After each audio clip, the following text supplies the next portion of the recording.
ధార్మిక కార్మిక క్షేత్రం రాజన్న సిరిసిల్ల జిల్లా వార్తల సమాహారం ఎస్ఎస్ న్యూస్ కి స్వాగతం. ఈరోజు వార్తలు.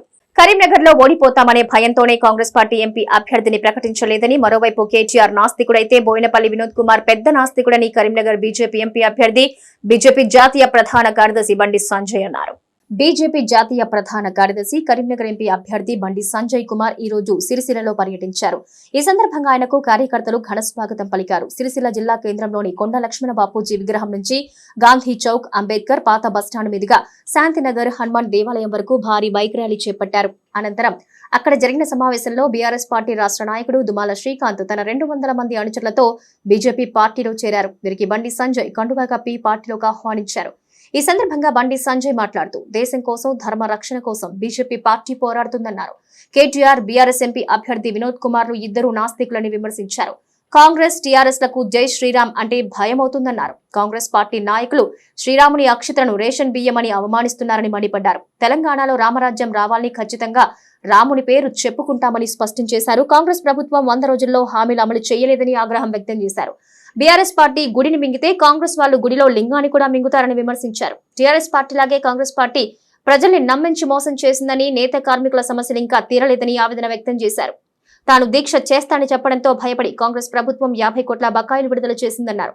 మిగతా 220 కోట్ల బకాయిలు ఇవ్వాల్సిందేనని వారు డిమాండ్ చేశారు. పవర్లూమ్ పరిశ్రమకు 50% విద్యుత్ సబ్సిడీ అమలు చేయాలని, నేత కార్మికుల సమస్యలపై తాను పోరాడతానని, కేసులకు బెదిరింపులకు భయపడేటోని కాదని స్పష్టం చేశారు. అరాచక ప్రభుత్వాలను ప్రశ్నించే వ్యక్తిని కాపాడుకోవాలని విజ్ఞప్తి చేశారు. ప్రజా సంకల్ప యాత్రలో కేసీఆర్ ను గద్దె దించిన పార్టీ బీజేపీ అని గుర్తు చేశారు. అరాచక ప్రభుత్వాలను ప్రశ్నించే వ్యక్తిని కాపాడుకోవాలని విజ్ఞప్తి చేశారు. ప్రజా సంకల్ప యాత్రతో కేసీఆర్ ను గద్దె దించిన పార్టీ బీజేపీ అని గుర్తు చేశారు. దేశం మొత్తం మోడీ వైపు చూస్తుందని, కరీంనగర్ లో తనను భారీ మెజార్టీతో గెలిపించాలని బండి సంజయ్ విజ్ఞప్తి చేశారు. ఈ కార్యక్రమంలో బీజేపీ రాష్ట్ర అధికార ప్రతినిధి రాణి రుద్రమరెడ్డి, జిల్లా అధ్యక్షుడు ప్రతాప రామకృష్ణ, ప్రధాన కార్యదర్శి రెడ్డమైన గోపి మరియు మల్లారెడ్డి, మట్టా వెంకటేశ్వరరెడ్డి, ఆడిపు రవీందర్ తదితరులు పాల్గొన్నారు. బాల్య స్వయం సేవక అయిన నేను, ఆ మూలాలున్న నేను, నా కన్న తల్లి అటువంటి భారతీయ జనతా పార్టీలోకి ఈ రోజు రావడానికి నేను గర్వంగా ఫీల్ అవుతూ, నాకు ఈ అవకాశం ఇచ్చిన వారికి కూడా అందరికీ ఇప్పటి వరకు నేను ఎందులో ఉన్నా నా వెంటే ఉన్నటువంటి మా యువకులు, అన్నదమ్ములు, అలాగే అక్క చెల్లెళ్ళు, పెద్దలందరికీ శిరస్సు వంచి నమస్కరించి ఈరోజు నన్ను ప్రోత్సహించి నేను ఈ మార్గంలో వెళ్తున్నటువంటి ఈ రోజు నాడు నన్ను దీవించడానికి విచ్చేసినటువంటి మీ అందరికీ ఒక్కసారి నేను శిరస్సు వంచి నమస్కరిస్తూ మన శాంతినగర్ వాసులందరికీ కృతజ్ఞతలు తెలియజేసుకుంటున్నాం. ఈరోజు మనం ఇంత ప్రశాంతంగా ఉన్నామంటే అందరం అంగీకరించదగిన విషయం. మన భారత ప్రధాని నరేంద్ర మోడీ గారు, వారు మన భారతదేశానికి ప్రధానమంత్రిగా ఉన్నారు కనుక ఈరోజు మనం ఇంత ప్రశాంతంగా, ఇంత మనశ్శాంతిగా, హాయిగా మన దేశంలో మనం నిద్రిస్తున్నామంటే, జీవిస్తున్నామంటే నిజంగా కారకులు వారే. ఎందుకంటే మన పక్కలో బల్యమైనటువంటి పాకిస్తాన్ కావచ్చు, చైనా కావచ్చు, బంగ్లాదేశ్ కావచ్చు, ఇతరత్ర మన చుట్టూ ఉన్న శత్రు దేశాలకు మన మోడీ గారంటే ఏం పడుతుంది? ఇది పడుతుందా? అలాంటి గారు మన నరేంద్ర మోడీ గారి నాయకత్వంలో మనం పనిచేయడానికి ముందుకెళ్లాలంటే గర్వంగా ఫీల్ కావాల్సిందే. ఎన్నో జన్మల ఫలం మన భారత ప్రధానిగా నరేంద్ర మోడీ గారు మనకు ప్రధానిగా ఉండడం మన భారతీయులంతా గర్వించదగిన విషయం. ఎందుకంటే ప్రపంచంలోనే ఉన్న దేశాలన్నీ ఆయనకు ఎక్కడికి వెళ్ళినా స్వాగతం పలుకుతూ అహో నమో, ఓహో నమో అంటూ తనకు మన ప్రపంచ దేశాలన్నీ దాసోహమై వారిని కీర్తిస్తున్నటువంటి నరేంద్ర మోడీ గారికి ఒకసారి జై మోడీ. వీళ్ళకి రాముడు అంటే భయం సాటే. రాముని రాముని మొక్కుడే పనిచేస్తాడు. రాముడు భారతీయ జనతా పార్టీకే దేవుడికి పక్కన ప్లీజ్ రాముడు అంటే మరి రాముని మొక్కద్దా చెప్పండి. రాముని మొక్క ఎవరు? రాక్షసుని మొక్కాలా చెప్పక? రాక్షసుని మొక్కాలా, రాముని మొక్కాలా? మేము రాముని మొక్కుతాడు, రాముని మొక్కుతాడు. అక్షింతలు వాళ్తే కూడా అక్షింతలు ఒక రేషన్ బియ్యం అంటారు.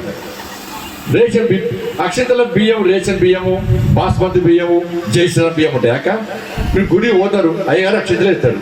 అయ్యగారు అడుగుతారు, సార్ ఇవి రేషన్ బియ్యమా లేకుంటే బాస్మతి బియ్యమా లేకుంటే జైశ్రీరామ్ బియ్యం అడుగుతారా? అక్షింతలే ఆయనకు అక్షింతలు రేషన్ బియ్యం పట్టుకొచ్చి ఇస్తున్నారట. ఏది ఆయన ఇడికి వస్తాడు, ఏది ఏం మాట్లాడు ఆయనకే తెలియదు. ఏం మాట్లాడతాడు, ఎక్కడ ఏం మాట్లాడతాడు, ఎప్పుడు ఏం మాట్లాడతాడు, ఎప్పుడు ఎవరిని కడుపులో గుద్దుతాడు, ఎప్పుడు ఎవరిని కొడతాడు, ఎప్పుడు ఎవరిని నొక్కేస్తాడు ఆయనకే తెలియదు. ఇట్లా ఈ రెండు పార్టీలకు జై శ్రీరామ్ అంటే భయం స్టార్ట్ అయ్యింది. కాబట్టి ఇలా భారతీయ జనతా పార్టీ వాళ్ళు ఏం మొత్తుకున్నా ఏం మురిగినా కూడా మా నినాదం ఏం నినాదం అన్నా, ఏం నినాదం? పక్కా జై శ్రీరామ్ నినాదమే మరి. అరే రాముని గుడి కోసం ఇలా వేల మంది కార్యకర్తలు చచ్చిపోయిన ఒక రాముని గుడి కోసం. అయోధ్యలో రాముడి గుడి కట్టాలని సిరిసిల్లకి కూడా చాలా మంది కార్యకర్తలు వచ్చారు. ఇలా ఆడికి పోయి ఆడ ములాయం సింగ్ కాల్పులు చెప్తే కాల్పులు చచ్చిపోయారు. చచ్చిపోయేటప్పుడు కూడా జై శ్రీరామ్ అని చచ్చిపోయినాం. మరి ఎప్పుడైనా కాంగ్రెస్ కూడా వచ్చినా బీఆర్ఎస్ పార్టీ పుట్టలే అప్పుడు. కాంగ్రెస్ పార్టీ వచ్చిరా, బీఆర్ఎస్ పార్టీ వచ్చిరా అయోధ్యల గుడి కోసం. ఇలా మేం వేయడం కాబట్టి మా కార్యకర్తలు ప్రాణత్యాగం చేసిరు కాబట్టి రాముని గుడి కోసం బాగా చెప్తా, రాముని కోసం పనిచేస్తాం. రామరాజ్యం కోసం తెలంగాణ రాష్ట్రంలో రామరాజ్యం రావాలి, దేశంలో ఇదే విధంగా రామరాజ్యం కొనసాగడం కోసం తప్పకుండా రాముని పేరు పక్కా చెప్పుకుంటాం. ఓట్ల కోసం కాదు, ఇలా రాముని పేరు భక్తితో చెప్పుకుంటాం మేము. కాబట్టి వాళ్ళు భయపడితే దానికి వాళ్ళ కర్మ మనం ఏం చేయలేమన్నా. మెడలు వంచడానికి నేను కేసులకు భయపడను, జైళ్లకు భయపడను, దేనికైనా తెగించి ఇలా సిరిసిల్ల కేంద్రంగా మీకు అండగా ఉండే బాధ్యత నాది. కాంగ్రెస్ పార్టీ ప్రభుత్వం మెడలు వంచే బాధ్యత మాది. ఇలా కాంగ్రెస్ పార్టీ ఇచ్చిన హామీలను దయచేసి నమ్మి మోసపోకండి. ఎన్నికల తర్వాత మళ్ళీ మిమ్మల్ని కాంగ్రెస్ పార్టీ పట్టించుకోదు. ఇలా ప్రశ్నించే గొంతును, ఉద్యమాలు చేసేటువంటి కార్యకర్తను, దేనికైనా తెగించి కొట్లాడే ఒక కార్యకర్తను మీరు దూరం చేసుకుంటే ఇలా కాంగ్రెస్ పార్టీ మళ్ళీ మోసం చేస్తే మీకోసం ప్రశ్నించే వ్యక్తి రాడన్న విషయాన్ని ఇలా నేతన్నలు గుర్తుంచుకోవాలి. కాబట్టి దయచేసి ఆలోచించండి. అనేక ఉద్యమాలు చేసిన వ్యక్తి నేను, అనేక పోరాటాలు చేసిన వ్యక్తి నేను. మీరు ఎంపీ గెలిపించిన తర్వాత ఏ రోజు రెస్ట్ తీసుకోలే. ఇలా నా మీద బీఆర్ఎస్ పార్టీ అనేక కేసులు పెట్టింది. ఇలా కేసీఆర్ కొడుకు ఏ విధంగా బూతులు తిరుగుతాడో ఆలోచించండి. ఇలా కాంగ్రెస్ పార్టీకి సంబంధించిన మంత్రి వాళ్ళిద్దరు దోస్తులు. నేను చెప్తున్నా ఈ మంత్రికి, నీ కేసీఆర్ కొడుకు బతుకమ్మ చీరలు ఆర్డర్ ఇచ్చే విషయంలో, బతుకమ్మ చీరలు గతంలో ఆర్డర్ ఇచ్చే విషయంలో యారికి సంబంధించి ఎంతనే రవాణా ఎంత తేడా ఉంటుంది చెప్తున్నా. నీకు నీ కేసీఆర్ కొడుకు దోస్తాన లేకుంటే చెయ్యి, దాని విచారణ చేయి. 100 కోట్ల రూపాయల స్కామ్ అది, 100 కోట్ల రూపాయల స్కామ్. దాని మీద విచారణ చెప్తే 3 కంపెనీలను తీసుకొచ్చి లోపడే తొక్కితే ఇవాళ నేతలకు ఏ విధంగా అన్యాయం జరిగింది, ప్రభుత్వ ప్రజాధనానికి ఏ విధంగా దుర్వినియోగం చేసిరో మొత్తం బయటకేస్తుంది. దాని మీద మాట్లాడు, దాని మీద ఎందుకు మాట్లాడవు? దాని మీద ఇలా కేసీఆర్ కొడుకు ఈ ప్రాంతంలో చేసే అక్రమాల మీద ఎందుకు మాట్లాడవు? అరే కేసీఆర్ వచ్చి ఈ సిరిసిల్లకు వచ్చి వాళ్ళ ముఖ్యమంత్రిని బండబూతులు తిట్టిపోయాడు. ముఖ్యమంత్రిని కేసీఆర్ వచ్చి కాంగ్రెస్ పార్టీ మంత్రులను తిట్టిపోయాడు. కానీ ఇక్కడ నా మంత్రికి మాత్రం పాపం తిట్టడానికి నోరు రాదు. కేవలం బండి సంజయ్ తిట్టడానికి మాత్రమే నోరు వస్తుంది. ఎదవా అంటాడు. నీ అన్న మీడియాలో అన్నారు, అన్న నేను ఎదవ అన్నాడు. ఏందన్నా అంటే మా అన్ననే, ఆయనే మా పెద్దన్న నన్ను ఆశీర్వదించాడు. పెద్దవా అంటే 1000 ఏళ్ళు ధనికునిగా వర్తిల్లు అన్నట్టు. నాకేమైనా పైసలు వస్తే ఆయనకే పంపుతుంది అని నేను అన్నా. మా అన్న వాటే నా ఆశీర్వదించు. నేను నాకు చెడు రాదు, అక్కడ నాకు బూతులు రావు. ఈ విమర్శ నేను నవ్విస్తా, నేను నవ్వుకుంటా మాట్లాడతా తప్ప వాళ్ళకి అహంకారం నాకు లేదు. వాళ్ళకి కండకవరం తలకాయ నాకు ఎక్కది. ఎందుకంటే ఆయన అధికారినప్పుడు కండకవరం తలకాయకి ఎక్కి ఇలా కేసీఆర్ కొడుకు ఏ విధంగా రాసి రంపాన పెట్టాడో మీరు చూడలేదక్క. ఇక్కడ మా కార్యకర్తలు శిశువులు ఉన్నట్టు వీళ్ళందరూ ఇలా నవ్వుకుంటున్నారు. ఇలా ఉన్నాడు దానిక వీళ్ళందరి పెద్ద కేసులు ఉన్నాయి. రోజులు పోలీసులు ఎత్తుకపోయారక్క. 2 రోజులు పోలీసులు ఎత్తుకపోదు. ఇష్టానుసారంగా నాన్నబిల్ల కూడా కేసు పెడతారు. ఒక్కొక్కరి పేరు మీద 10కి దక్కకుండా కేసులు ఉన్నాయి. 10 కంటే ఎక్కువ కేసులు ఒక్కొక్కరు బీజేపీ కార్యకర్తలు ఉన్నాయి. ఒక్క కాంగ్రెస్ పార్టీ కార్యకర్తలు కేసులు ఉన్నాయి. అయ్యే కేసులు ఎవరు ఉంటాయి, కొట్లాడితే కేసులు ఉంటాయి. దీనిలో చాలా మంది జైలుకు వచ్చారు. చాలా మంది ఇలా దేనికోసం జైలు కనుక మా కుటుంబాల కోసం జైలుకోలేదన్న, ఆస్తిపాస కోసం జైలుకోలేదక్క. మేము మీకోసం కొట్లాడితే కేసీఆర్ కొడుకు జైలు పంపి మమ్మల్ని ఏం చేస్తాం? తెలంగాణ మొత్తం మీలకు అంత తిరిగి కేసీఆర్ ఏ విధంగా కోట్లు సంపాదించుకొని అలా మన రక్తం దాగిండో, ఇచ్చిన హామీ డబుల్ బెడ్రూమ్ ఇస్తాను ఇవ్వకపోయా, పెన్షన్లు ఇస్తాను ఇవ్వకపోయా, రేషన్ కార్డు ఇస్తాను ఇవ్వకపోయా, దళితులకు సమస్యలు పడుచుకోకపోయా, బీసీల సమస్యలు పడుచుకోకపోయా, అగ్రవర్ణాలు పేదలను రాచి రంపాన పెట్టే ఏ సమస్యలు పట్టించుకోలే.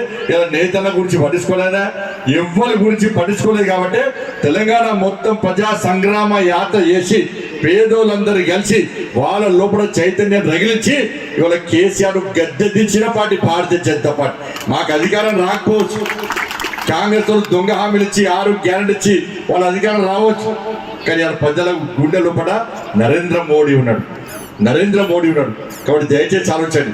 ఇవి రాష్ట్రానికి సంబంధించిన ఎన్నికలు కావు, దేశానికి సంబంధించిన ఎన్నికలు, దేశ రక్షణకు సంబంధించిన ఎన్నికలు, దేశ అభివృద్ధికి సంబంధించిన ఎన్నికలు, ఇవాళ దేశంలో పేద ప్రజల బతుకుల కోసం జరిగే ఎన్నికలు. కాబట్టి నరేంద్ర మోడీ లేని దేశాన్ని పేద ప్రజలు ఊహించుకోలేరు. ఏడవైనా మోడీ మోడీ మోడీ మోడీ అంటున్నారు. ఆలోచండి, వల్ల ఈ దేశాన్ని కాంగ్రెస్ ప్రధానమంత్రి నిర్ణయించే ఎన్నికలు అయితే మా అభ్యర్థి ప్రధానమంత్రి అభ్యర్థి నరేంద్ర మోడీ. మేము నరేంద్ర మోడీ గారిని చూసి ఓట్లేమంటున్నాం. ఇలా కాంగ్రెస్ పార్టీ వాళ్ళు ప్రధానమంత్రి అభ్యర్థి ఎవడూ లేరు. ఎవరు చూసి ఓటేయమంటారంటే అది చెప్తలేరు. మీకు నాయకుడే లేనప్పుడు ప్రజలు మీకు ఎందుకు ఓట్లేయాలి, ఎట్లా ఓట్లేయాలి, దేశాన్ని ఏ విధంగా కాపాడతారు, ఎవరు కాపాడతారు? మేమేమో మోడీ గారు దేశాన్ని కాపాడుతారు అంటున్నాం. కాంగ్రెస్ పార్టీ వాళ్ళు దేశాన్ని ఎవరు కాపాడతారంటే వాళ్ళకి పేరే చెప్తలేరు. కాబట్టి ఇటువంటి పరిస్థితుల్లో మీరందరూ వాస్తవాలు ఆలోచించండి. తప్పుడు ప్రచారాలను నమ్మకండి, తప్పుడు హామీలను నమ్మకండి. ఇలా మీకోసం కొట్లాడేటువంటి నాయకుడు అనుకోండి.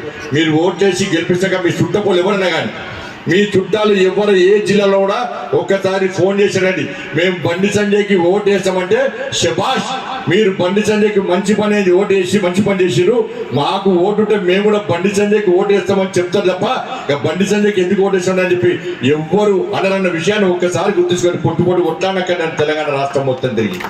కాబట్టి దయచేసి ఆలోచించండి. మీ ఓటుకు విలువ తీసుకొచ్చినటువంటి వ్యక్తి నేను, మీ ఓటుకు విలువ కాపాడేటువంటి వ్యక్తి నేను, మీకోసం మహానిషాలు కష్టపడి కొట్లాడే వ్యక్తి నేను. కాబట్టి దయచేసి ఆలోచించండి.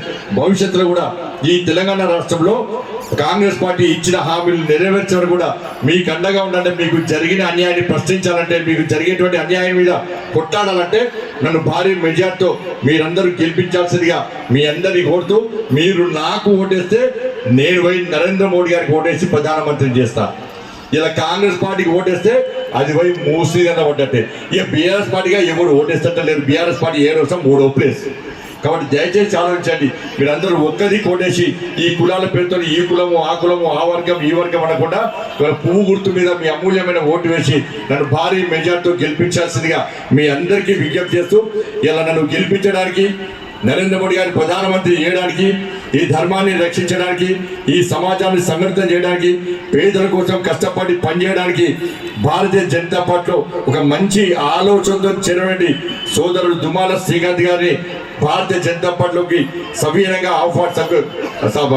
పార్లమెంట్ లో తెలంగాణ వాణి వినిపించాలన్నా, తెలంగాణ మరింత అభివృద్ధి పరచాలన్నా బీఆర్ఎస్ కరీంనగర్ పార్లమెంట్ అభ్యర్థి బోయినపల్లి వినోద్ కుమార్ ను భారీ మెజార్టీతో గెలిపించాలని ముస్తాబాద్ ఎంపీపీ జనగామ శరత్రావు కోరారు. ముస్తాబాద్ మండల కేంద్రంలోని ఎంపీపీ నివాసంలో పార్టీ మండల అధ్యక్షులు బొంపెల్లి సురేందర్రావు అధ్యక్షతన ఏర్పాటు చేసిన మీడియా సమావేశంలో ఎంపీపీ నాయకులతో కలిసి మాట్లాడారు. జరగబోయే పార్లమెంట్ ఎన్నికల్లో గులాబీ పార్టీ అభ్యర్థి వినోద్ కుమార్ ను అత్యధిక మెజార్టీతో గెలిపించాలని మండల ఓటర్లను కోరారు. అబద్దపు 6 గ్యారంటీలతో అధికారంలోకి వచ్చిన కాంగ్రెస్ పార్టీని, హిందూ ధర్మం పేరుతో ముందుకెళ్తున్న బీజేపీ పార్టీలను ప్రజలు నమ్మే ప్రసక్తి లేదన్నారు. కావున ప్రతి ఒక్క ఓటరు కేసీఆర్ పై నమ్మకంతో వినోద్ కుమార్ ను గెలిపించి పార్లమెంటుకు పంపించినట్లయితే తెలంగాణ వాణి వినిపించడానికి అవకాశం ఉంటుందని వెల్లడించారు. ఈ సమావేశంలో మాజీ జెడ్పీ కోఆప్షన్ సభ్యులు సర్వర్ పాషా, పట్టణ శాఖ అధ్యక్షులు ఎద్దని నరసింహారెడ్డి, మాజీ వ్యవసాయ market committee chairman Battula Anjaiah, రాష్ట్ర నాయకులు చిటి వెంకట నరసింహరావు, నాయకులు శీలం స్వామి, విశ్వనాథం తదితరులు కలరు. తెలంగాణను చూపెడతామని చెప్పి మాట్లాడినటువంటి సందర్భంలో మేము కూడా గత 4 మాసాల నుండి కూడా మేము ప్రెస్ రిలీజ్ చేయలేదు. కానీ ఈరోజు పార్లమెంట్ ఎలక్షన్స్ వచ్చినాయి. మా అభ్యర్థి గౌరవనీయులు తెలంగాణలో బాణిని వినిపించేటువంటి సత్తా కలిగినటువంటి నాయకులు బోయినపల్లి వినోద్ కుమార్ గారు నిన్న నామినేషన్ వేసినటువంటి సందర్భం. మరి ఇప్పుడు మేము ప్రజల్లోకి తప్పనిసరిగా వెళ్ళడం తప్పదు. ఎందుకంటే ఎలక్షన్లు అనేది ప్రజాస్వామ్యంలో ప్రతి పార్టీకి గీటురాయి. వేరే సమయాల్లో సందర్భాల్లో ఎవ్వరం ఏం చేసినా అవి లెక్కకు రావు. ఏ లంగతనం చేసైనా ఓట్లు సంపాదించినోడే గొప్పడు. కానీ మేము ఆ పని చేయం. బీఆర్ఎస్ పార్టీ చేసినటువంటి అభివృద్ధి కార్యక్రమాలు, ఈ తెలంగాణ రాష్ట్ర సాధకుడు తెలంగాణ గాంధీ కేసీఆర్ గారి నేతృత్వంలో మరి 14 ఏళ్ళు పోరాటం చేసి అలుపెరగకుండా, ఎలాంటి వైలెన్స్ లేకుండా, రక్తపాత రహితంగా ఒక అన్పార్లమెంటరీ వర్డ్ మాట్లాడకుండా తెలంగాణను తీసుకొచ్చినటువంటి గొప్ప ఈ తెలంగాణ పట్ల విజన్ ఉన్నటువంటి నాయకుడు కేసీఆర్ గారు. మరి వారి నేతృత్వంలో మా తెలంగాణ రాష్ట్రంలో ఒక గొప్ప అభివృద్ధిని ప్రసాదించినటువంటి నాయకుడు కేటీఆర్ గారు సిరిసిల్ల నియోజకవర్గం తలరాతనే మార్చి అసలు కల్లోలిత ప్రాంతం అంటే ఎట్లుంటుండే, మరి ఈరోజు కళలను సాకారం చేసుకునే ప్రాంతంగా మార్చినటువంటి గొప్ప నేత కేటీఆర్ గారు. మరి వీరి దార్శకత్వంలో, మరి వీరి నేతృత్వంలో ఈరోజు తెలంగాణ ఏ విధంగా అభివృద్ధి చెందింది, మరి అభివృద్ధి కారణం టీఆర్ఎస్ పార్టీ, బీఆర్ఎస్ పార్టీ. కాబట్టి వీటిని తెలియజేస్తూనే మేము మిమ్మల్ని ఓట్లు అడుగుతున్నాం. అబద్ధాలు చెప్పి ఓట్లు అడగడం లేదు. కాలేదు బీఆర్ఎస్ పార్టీ ఏం చేసింది అని అడుగుతున్నాను. బీఆర్ఎస్ పార్టీ నిజంగా కూడా అభివృద్ధి చేసింది. మీకు కళ్ళు ఉన్నాయి కానీ కనపడతలేవు అని చెప్పి ఈ సందర్భంలో మీకు సూచన చేస్తున్నాం. ఒక్కసారి సిరిసిల్ల బైపాస్ రోడ్కి వెళ్ళండి. ఏమో అది అభివృద్ధి కాదా? సిరిసిల్లని ఒక్కసారి 10 ఏళ్ళ వెనుకకు వెళ్ళండి. ఆ రోజు ఎట్లుండే, ఈ రోజు ఎట్లుండే, ఎన్ని కాలేజీలు వచ్చినాయి, ఏ విధమైనటువంటి విద్యా సంస్థలు వచ్చినాయి, ఇండస్ట్రీస్ వచ్చినాయి, ఏ విధమైనటువంటి కలెక్టరేట్ అయింది, మరి ప్రజల జీవన పరిస్థితులు ఏ విధంగా మెరుగుపడ్డాయి. మాత్రం ఈ ప్రాంతంలో మన వాదన వినిపించాలి. తెలంగాణ అభివృద్ధి చెందాలంటే తప్పనిసరిగా బీఆర్ఎస్ పార్టీకి మీరు అందరూ ఓట్లు వేసి గెలిపించాల్సిందిగా కోరుచు. తెలంగాణ రాష్ట్రం ఇవాళ ఎక్కడి నుంచి వచ్చింది అంటే కేసీఆర్ గారు. సరే, కేసీఆర్ గారు ముఖ్యమంత్రి ఉండాలి కానీ అక్కడున్న స్థానిక శాసనసభ్యుల మీద విరక్తితోటి కొన్ని అక్కలమా ఓడిపోవడం జరిగింది. అయ్యో కేసీఆర్ ఓడిపోయిందా అని చాలామంది బాధపడ్డ సందర్భాలు. అయ్యో కేసీఆర్ ఎట్లయినా ముఖ్యమంత్రి ఉంటాడు కదా, మా దగ్గర ఆయన మార్చుదామని కొందరి దగ్గర ప్రజలు ఇవాళ ఈ నిర్ణయం తీసుకుంటే అసలుకే మోసం వచ్చింది మనం చూస్తున్నాం. ఇలా తెలంగాణ చిత్రపటాన్ని ప్రపంచంలోనే ఒక గొప్ప అభివృద్ధి చెందిన రాష్ట్రంగా తీర్చిదిద్దింది మన కేసీఆర్ గారు.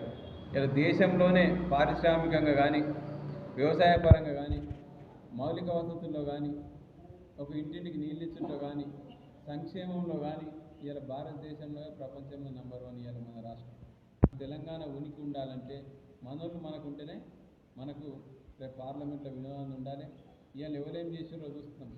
కాన్స్టిట్యూషన్లో జరగద్దంటే తప్పకుండా మే 13 నాడు జరిగే ఎలక్షన్లో వినోద్ కుమార్ గారికి మన కారు గుర్తు కోటేసి పెద్ద మెజారిటీతో గెలిపిస్తేనే మళ్ళీ ఈ ప్రాంతం గురించి మన గురించి మాట్లాడే వ్యక్తి మనోడైతే మన గురించి మాట్లాడతారు. కాబట్టి ఆ 2 జాతీయ పార్టీలకు మన మీద ప్రేమ ఎందుకుంటుంది?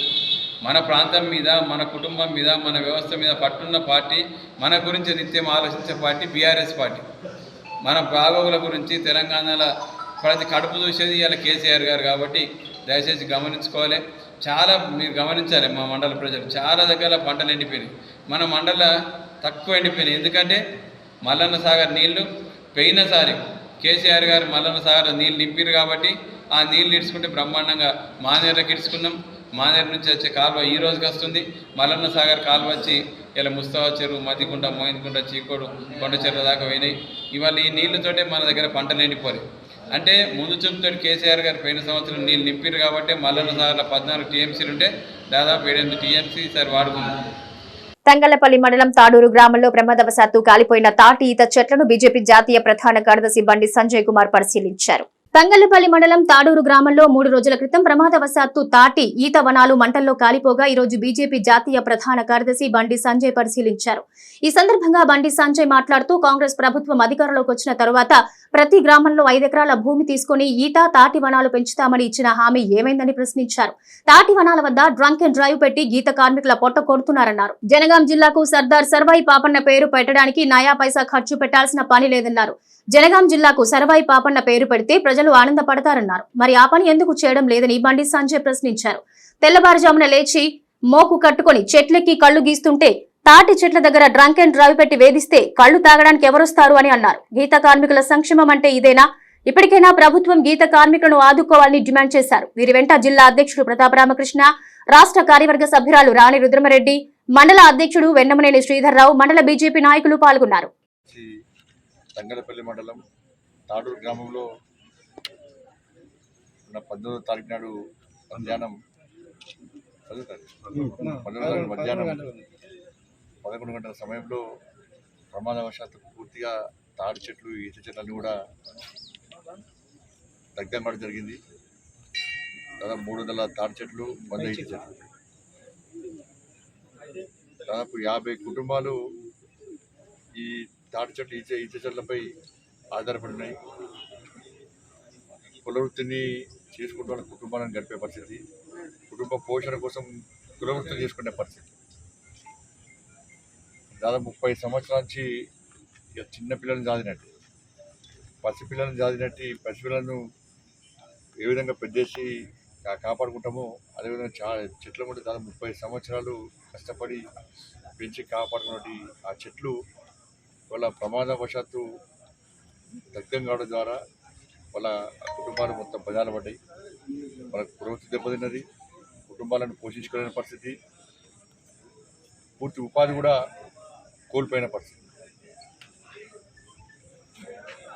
తాడూరు గ్రామంలో జరిగింది. హుస్నాబాద్ ప్రాంతాల్లో కూడా దాదాపు 100కు పైగా తాడి చెట్లు, ఈత చెట్లు గత వారం రోజుల క్రితం కూడా దగ్ధం కావడం జరిగింది. ఎండాకాలము వాళ్ళు అప్పటికే కాపాడుకునే ప్రయత్నం చేస్తున్నారు. ప్రతిరోజు ఒక రక్షకులుగా ఉండే ప్రయత్నం చేస్తున్నారు. కానీ ఆ అగ్ని ప్రమాదం నుంచి కాపాడే ప్రయత్నం చేసినప్పుడు కూడా ఇవాళ పెద్ద ఎత్తున జరగడంతో ఎండాకాలం కాబట్టి వాళ్ళు పూర్తిగా ప్రమాదానికి పూర్తిగా ఒక్కరు కూడా మీరు కూడా మొత్తం చెట్లని కాలిపోవడం జరిగింది. కాబట్టి ప్రభుత్వాలు, పాలకులు ఇటువంటి సంఘటనలు జరిగినప్పుడు స్పందించాల్సిన బాధ్యత వాళ్ళ మీద. స్పందించడం అంటే వచ్చి పాలకులు వచ్చి వాళ్ళని కలిసి మేము ఇది చేస్తాం అది చేస్తామని చెప్పి తప్పించకపోవడం కాదు. ఎందుకంటే కొన్ని గతంలో బీఆర్ఎస్ పార్టీకి ఇప్పుడు కాంగ్రెస్ పార్టీకి అలవాటు అయిపోయింది అన్నట్టు. ప్రమాదం జరిగిన చచ్చిపోతే సంతాపం, బతుకుంటే పరిహారం ఇస్తారంటే ఇయ్యరు, ఏమి ఇయ్యరు. ఇలా తాడి చెట్టు కలిగి ఇతరులు కింద పడిపోతే ప్రమాదవశాత్తు చనిపోతే ఆదుకోవడం ముఖ్యమే, కానీ అదే ముఖ్యం కాదు. కానీ బతుకున్నప్పుడు ఇట్లా ఇబ్బందులు వచ్చినప్పుడు వాళ్ళకు ఉపాధి కల్పించి వాళ్ళకు అన్ని విధాలా ఆదుకుంటే దాన్ని మానవత్వం అంటుంది. ఇటువంటి పరిస్థితుల్లో రాష్ట్ర ప్రభుత్వం వెంటనే స్పందించాల్సిన అవసరం ఉంది. మళ్ళీ దీన్ని కూడా మొన్ననే ప్రభుత్వం వచ్చింది, 3 నెలల ఇప్పుడే విమర్శిస్తే ఎట్లా, ఇప్పుడే అది చెప్పిరాలి. ప్రమాదం అనుకోకుండా వచ్చిన ప్రమాదం, అనుకోకుండా ప్రమాదం వచ్చినప్పుడు ప్రజలు ఇబ్బంది పడ్డప్పుడు స్పందించి వాళ్ళని ఆదుకోవాల్సిన బాధ్యత పాలకుల మీద ఉంటుంది. ఏ పార్టీ ప్రభుత్వం అయినా అవ్వచ్చు. ఇదే కాంగ్రెస్ పార్టీ ప్రభుత్వం మేనిఫెస్టోలో పెట్టింది. ఏమన్నది, ప్రతి గ్రామంలో 5 ఎకరాల జాగా తీసుకుంటాం, ఈ వనం పెడతాం, తాడి చెట్లు ఈ చెట్లు వనం పెడతాం అని చెప్పి ప్రభుత్వం అన్నది. 4 నెలల ఇప్పటికీ ఏ గ్రామంలో ఇవ్వాలని 5 ఎకరాలు కొన్నారు, 1 ఎకరం కొన్న దాఖలు పెట్టండి. సబ్సిడీ ఇస్తున్నారు, అవి ఇవ్వలేరు. ఏమి లేకుండా ఇవాళ వాళ్ళని ఆదుకునే ప్రయత్నం చేయకుంటే ప్రభుత్వం మీద, పాలకుల మీద ప్రజలకు విశ్వాసం పోతుంది. వాళ్ళు కేవలం కులవృత్తి మీద ఆధారపడాలి. ఆ కులవృత్తే డేంజర్. వాళ్ళ పైకి ఎక్కి దిగడం అంటే మామూలు విషయం కాదు. అయినప్పుడు కూడా కులవృత్తిని ప్రోత్సహించుకోవాలని చెప్పి ఆలోచనతో ఈరోజు వాళ్ళు దాని మీద ఆధారపడి నివసిస్తున్నారు. కాబట్టి 30 సంవత్సరాలుగా పెంచిన చెట్లు దగ్ధం కావడంతో ఒక తరం మొత్తం ఇవాళ వాళ్ళ జీవితాలు మొత్తం నష్టమే. ఒక తరం మొత్తం టెస్ట్ పెట్టి ఇలా మందు తాగండి, బారాలో పోండి. కానీ ఇటువంటి పరిస్థితి కాపాడాల్సిన బాధ్యత ప్రభుత్వం మీద ఉంది. ఎందుకంటే ఈ ప్రభుత్వం మీద ఎవరికి నమ్మకం లేదు. ఇంకా జనగాం జిల్లా ఇవంటే పైసలు ఖర్చు అవుతాయి. 5 ఎకరాల వనం కొనాలంటే 5 ఎకరాల ల్యాండ్ కొనాలంటే పైసలు ఖర్చు అవుతాయి. ఇప్పటికి జనగాం జిల్లాకు ఇలా గౌడులతో పాటు ఈ తెలంగాణ సమాజానికి ఒక ఆత్మ గౌరవ ప్రతీక ఎవరు? సర్దార్ సర్వాయి పాపన్న. ఇలా మొఘల్ సామ్రాజ్యాన్ని కూకటి వేలతో పెకిలించి వాళ్ళ అందరినీ కాపాడబట్టి, పేద ప్రజలకు హక్కుల కోసం కాపాడబట్టి గొప్ప వ్యక్తి సర్దార్ సర్వాయి పాపన్న. ఆయన పేరు పెడతా అన్నారు జనగాం జిల్లాకు. అదన్నా పైసలు ఖర్చు అవుతారా?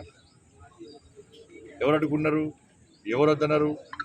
ఆ పేరు ప్రకటించడానికి కారణం ఏంది? మీరే ఎన్నికలప్పుడు చెప్పారు జనగాం జిల్లాకు సర్దార్ సర్వాయి పాపన్న పేరు పెడతామని చెప్పి గౌడ్ల ఓట్లు అన్నీ ఎంచుకున్నారు. ఇలా ఏమైంది ఇవాళ? కాబట్టి ప్రభుత్వము ఒక్కసారి ఇచ్చినటువంటి హామీలను నెరవేర్చుకోవాల్సిన బాధ్యత వాళ్ళ మీద ఉంది. ఓట్ల కోసము వాళ్ళ ప్రజల యొక్క మనోబలం దెబ్బతీసి ఓట్ల కోసం ప్రకృతిపడి వాళ్ళ అదే చివరిగా మాకు ఓట్లు వేసుకునే తర్వాత మాకు ఏం అవసరం లేదనుకుంటే ప్రజలు ఏ సమయంలో గుణపడని చెప్పడం ఆ సమయంలో గుణపడి చెప్తారు. కానీ ఇప్పటికైనా అని ఈ దగ్ధమైనటువంటి తాడి చెట్లు, ఈత చెట్ల ఆ కుటుంబాలను ఏదో దగ్ధమై నష్టపోయారో ఆ కుటుంబాలకు ఉపాధి కల్పించాల్సిన బాధ్యత ఉంది. నెక్స్ట్ ఈ కులవృత్తిని ఏ విధంగా ముందుకు తీసుకుపోవాలో దాని విషయంలో చర్యలు తీసుకోవాల్సిన బాధ్యత ఉంది. వాళ్ళకు ఆర్థికంగా నష్టపరిహారం ఇవ్వాల్సిన బాధ్యత ప్రభుత్వం ఉంది. మంత్రి పొన్నం ప్రభాకర్ పై మానకొండూరు మాజీ శాసన సభ్యులు రసమై బాలకిషన్ చేసిన అనుచిత వ్యాఖ్యలు తీవ్రంగా ఖండించారు.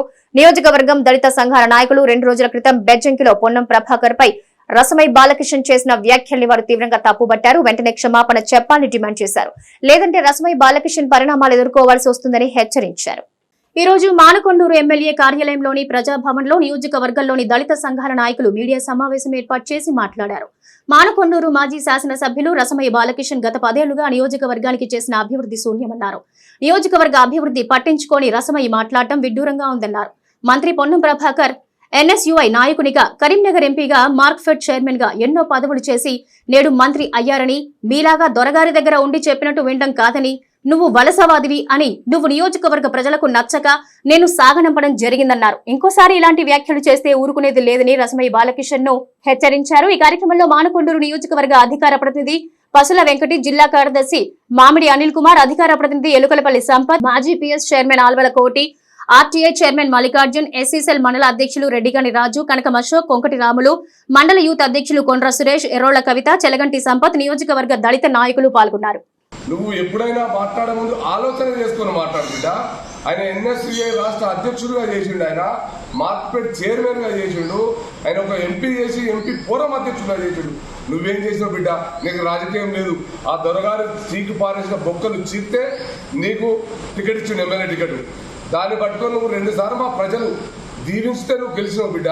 మొన్న చీకొట్టి చీపురు చెప్పుడుతో కొడితే వెళ్ళిపోయినావు. నువ్వు ఎక్కడి నుంచి వచ్చినావు బిడ్డ? వలస వచ్చిన విధవావు నువ్వు. మా మంత్రి గారిని మాట్లాడే మాటలు ఆవి. ఏం మాట్లాడుతున్నావు? నువ్వెంతున్నావు బిడ్డ?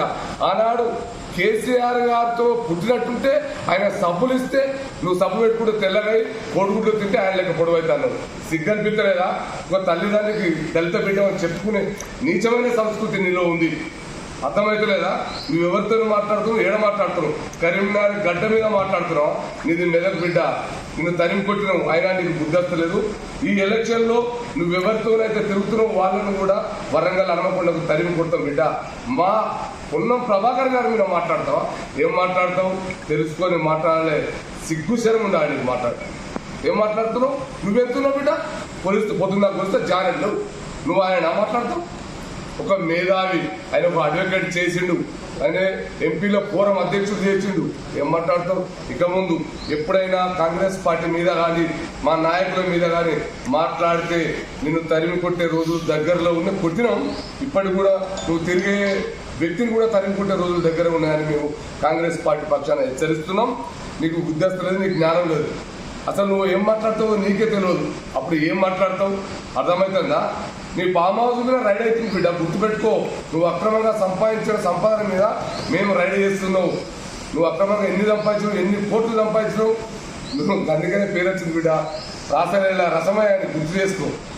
కరెక్ట్గా జ్ఞానం తెచ్చుకో. మాట్లాడే ముందు ఎవరితో ఏం మాట్లాడుకోవాలని ఆలోచన చేసుకో. అభివృద్ధి ప్రదాత, అభివృద్ధి చేసిన ప్రదాత పొన్నం ప్రభాకర్ ఎంపీగా ఉన్నప్పుడు 1000 కోట్ల రూపాయలు వేసి కరీంనగర్ జిల్లాను అభివృద్ధి పరిచింది. అది గుర్తుకొస్తలేదా? మీ ఎంపీ ఏం చేసింది బిడ్డ? అదొకసారి గుర్తు చేసుకో. నువ్వు మాట్లాడే ముందు జాగ్రత్తగా మాట్లాడాలని హెచ్చరిస్తాం. మాకు సంస్కృతి ఉంది, సంస్కారం ఉంది. మేము నీకన్నా ఎక్కువ మాట్లాడతాం, నీచమైన మాటలు కూడా మాట్లాడతాం, కానీ మాట్లాడలేదు. మాకు అడ్డం వస్తుంది. మా కాంగ్రెస్ పార్టీ ఒక విధానం నేర్పింది. ఒక క్రమశిక్షణ కలిగిన కార్యకర్తలుగా మాట్లాడుతున్నాం. రసమయ్య బాలకిషన్ ఇక ముందైనా ఎప్పుడైనా నువ్వు మాట్లాడను గ్రహించుకోమని మేము కాంగ్రెస్ పార్టీ పక్షాన హెచ్చరిస్తున్నాం. హనుమాన్ జయంతిని పురస్కరించుకుని సిరిసిల్లలో హనుమాన్ శోభాయాత్రను అత్యంత వైభవంగా నిర్వహించారు. జై శ్రీరామ్ నినాదాలతో పట్టణ పురవీధులు మారుమ్రోగాయి. హనుమాన్ జయంతిని పురస్కరించుకుని సిరిసిల్ల బజరంగ్ దళ్ మరియు హిందూ ఉత్సవ సమితి ఆధ్వర్యంలో హనుమాన్ శోభాయాత్ర నేత్రపర్వంగా సాగింది. హనుమాన్ దీక్షాపరులు పట్టణంలో భారీ ఊరేగింపు చేపట్టారు. సిరిసిల్ల పాత బస్టాండ్ నుంచి ప్రారంభమైన ఈ శోభాయాత్ర పెద్ద బజార్ గాంధీ చౌక్ మీదుగా అంబేద్కర్ చౌరస్తా వరకు సాగింది. ఆద్యాంతం జై శ్రీరామ్ నినాదాలతో పట్టణ పురవీధులు మారుమ్రోగాయి. డీజే సౌండ్ మధ్య యువకులు నృత్యాలు చేస్తూ ఆధ్యాత్మికంగా ర్యాలీ ఉత్సాహభరితంగా సాగింది.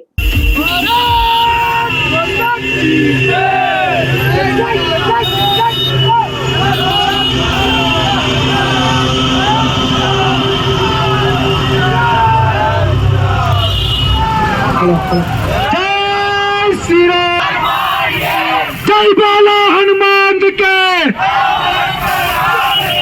जय बाला हनुमान के, శివాయి చేతుల కత్తిని చూడు, శివాయి చేతుల కత్తిదే కదిలింది కాస్తాయం, కదిలింది కాస్తాయం. జై శ్రీరామ్.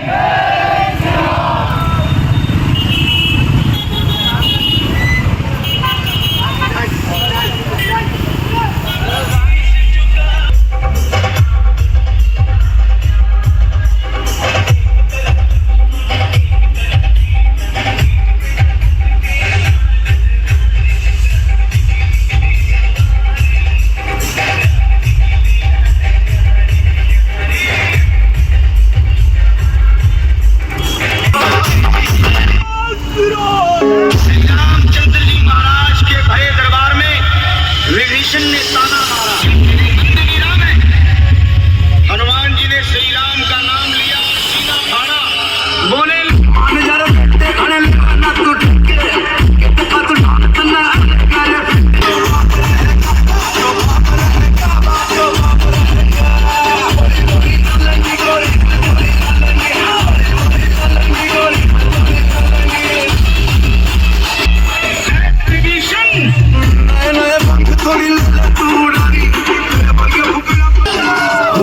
लक्ष्मण अचानक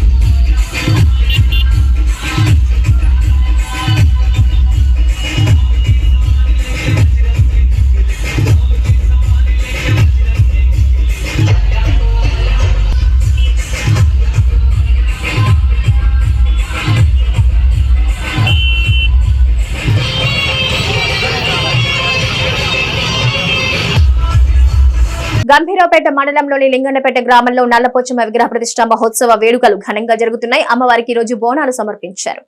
లింగన్నపేట గ్రామంలో శ్రీ నల్లపోచమ్మ విగ్రహ ప్రతిష్ట కార్యక్రమంలో భాగంగా బోనాల ఊరేగింపులో మహిళలు ఆలయం వద్దకు చేరుకున్నారు. అనంతరం నల్లపోచమ్మ యంత్ర ప్రతిష్ట, కళ్యాణం, ఒడిబియ్యం, గావు పట్టుట కార్యక్రమాలు నిర్వహించారు. కార్యక్రమానికి విశ్వ బ్రాహ్మణ సమిష్టి సంఘం సభ్యులు, డైరెక్టర్ నారాయణరావు, మాజీ ఉప సర్పంచ్ దుబాసిరాజు, వార్డు సభ్యులు, ఆలయ కమిటీ సభ్యులు పాల్గొన్నారు.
అకాల వర్షాలకు తడిసిన ధాన్యాన్ని ప్రభుత్వమే కొంటుంది బ్లాక్ కాంగ్రెస్ కమిటీ అధ్యక్షుడు దొమ్మాటి నరసయ్య అన్నారు. ఎల్లారెడ్డిపేట, గంభీరావుపేట, వీన్నపల్లి మండలాల్లో తడిసిన ధాన్యాన్ని ప్రభుత్వమే కొంటుందని బ్లాక్ కాంగ్రెస్ అధ్యక్షులు దొమ్మాటి నరసయ్య ఆదివారం తెలిపారు.